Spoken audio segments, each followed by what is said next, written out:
Hey everyone, welcome to today's video. I'm going to be sharing with you my top 10 makeup tips and tricks that I wish I would have known sooner. We are not going to waste any time.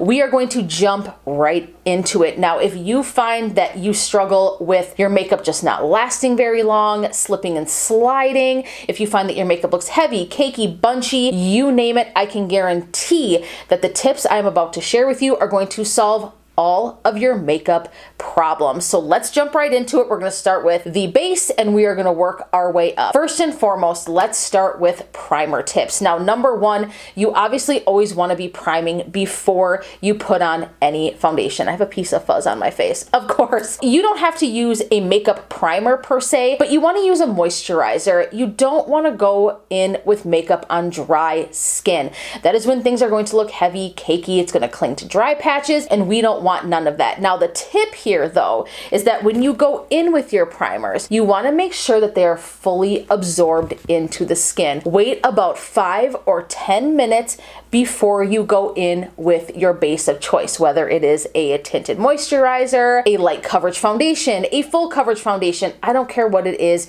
You want to make sure that your primer or your moisturizer has time to set and absorb into the skin before you go in with those base products, because that is where you're going to run into longevity issues. If you go right in straight away, your makeup is going to slip and slide. It's just not going to last. So be patient if you have time. Otherwise, I always say you can invest in something like this. I got this little fan off Amazon for like $8. You can go like this, and this will cut down on the dry time, and you can go right in with your products within 3 to 4 minutes. Now let's talk concealing blemishes. Tip number 2, using a pot concealer underneath your foundation or your base to conceal blemishes. Pot concealers tend to have a bit more pigmentation and they have a different dry down. Now, as you can see, I have a few blemishes right here, some post-acne scarring. This is the REM Beauty Pot Concealer. I'm going to pick up just a little bit and I'm going to dab that like so right on top of the areas where I need a little bit of extra help. I am not going to blend this too much.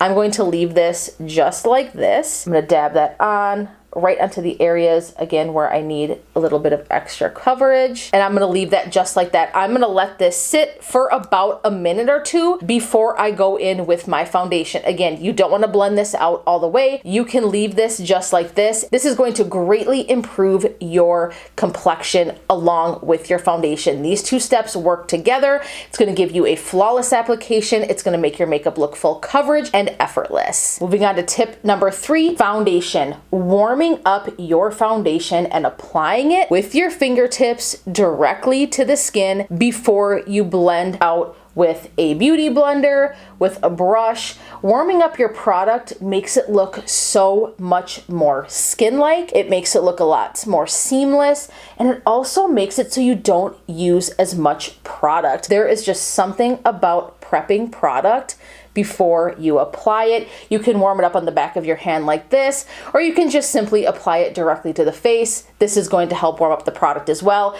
I just like to kind of put it on the back of my hand first, and then I will go ahead and go in and work it to the skin. Once I get to that point, I can take a foundation brush and I stipple just to finish blending. Now, as you can see, when we left that pot concealer right where it was, it is virtually hidden now underneath the foundation. Look at the amount of coverage I'm getting. And again, I don't film with filters. My skin looks absolutely stunning. At least I think so anyways. Warming up your foundation is a step that I truly wish I would have taken advantage of sooner. It has totally changed the way I do my foundation. Bonus tip: when you're going in and applying your foundation, less is more. Think of your face as a cake that you are putting icing on.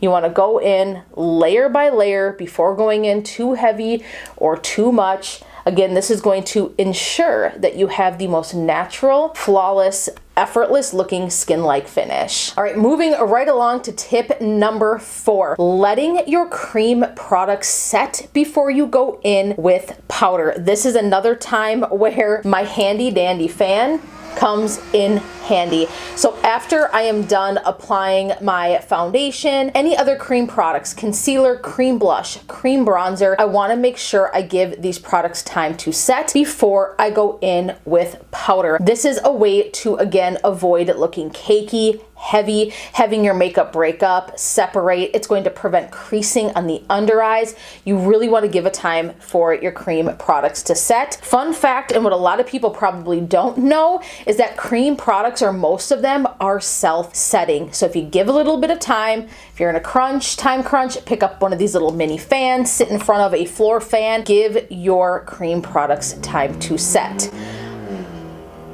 There's the motorcycle right on time. Moving right in now to number 5 is actually pressing your powder into the skin versus fluffing it on with a brush. Now, there's nothing wrong with using a brush. I just find I get much better results when I use a powder puff like this. Now, bonus tip, less is more. I will actually tap the excess off on the palm of my hand. I'm gonna take a look in my mirror, make sure I don't have any creasing on the under eyes. I'm just gonna pat that out.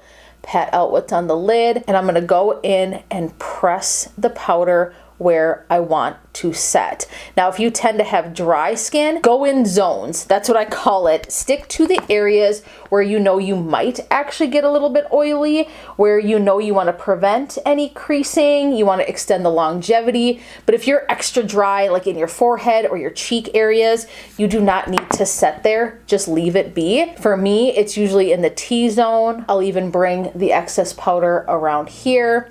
And then whatever I have left on the powder puff, that's when I will go into the forehead. I want to go in lighter on my forehead because that is the area where I tend to have more fine lines and wrinkles, and I don't want to exaggerate that with a bunch of powder. Let's move on to number 6. That is setting sprays versus fixing sprays, or setting mists and fixing mists.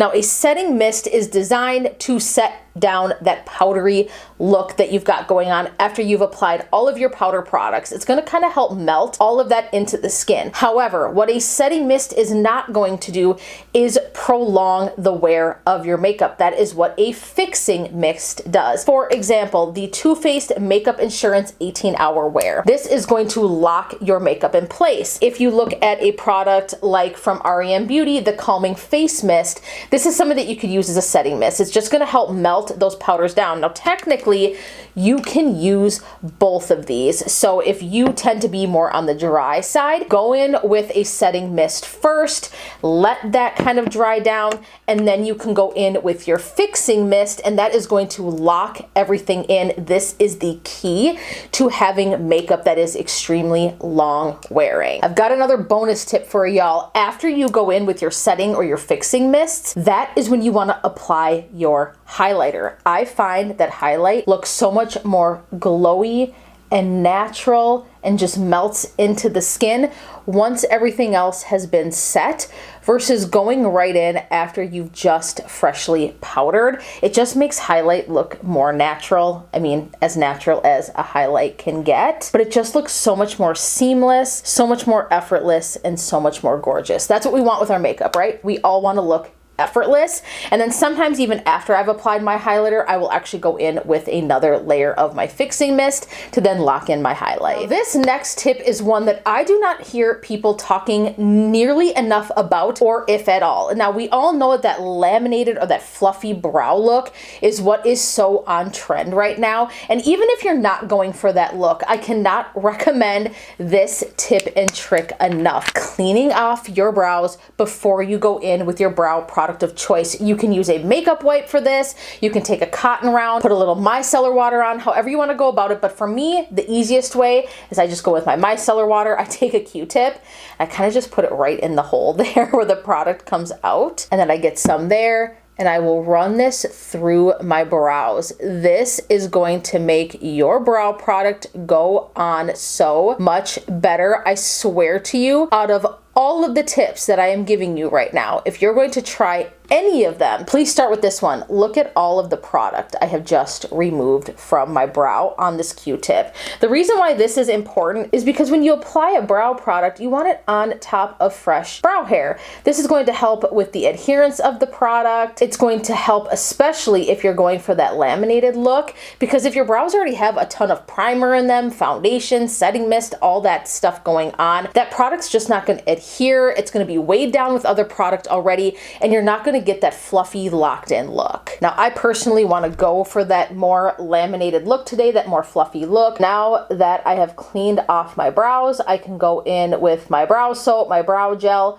whatever it is that you want to go in with. I can comb that through the brows, and I can guarantee you your brow products are going to work so much better. Number 9, the importance of an eyeshadow primer. If you have more oily lids, if you find that your eyeshadow creases very quickly throughout the day, it's probably because you have oily lids or you're not using the right base for your eyeshadow. My favorite one right now is from Jason Wu. This is the Wu Prime Eye. I think that this is still available. I think you can get the Jason Wu products for Target. The good old Urban Decay Shadow Primer Potion. This is a tried and true cult favorite. It's another one that I absolutely love. But believe it or not, I do have drier skin, but for whatever reason, I have oily as fuck lids. By going in with a primer, this is going to prevent that creasing. It's also going to make your shadows look a lot more bold, more vibrant. Shimmers are going to stick a lot better to your lids.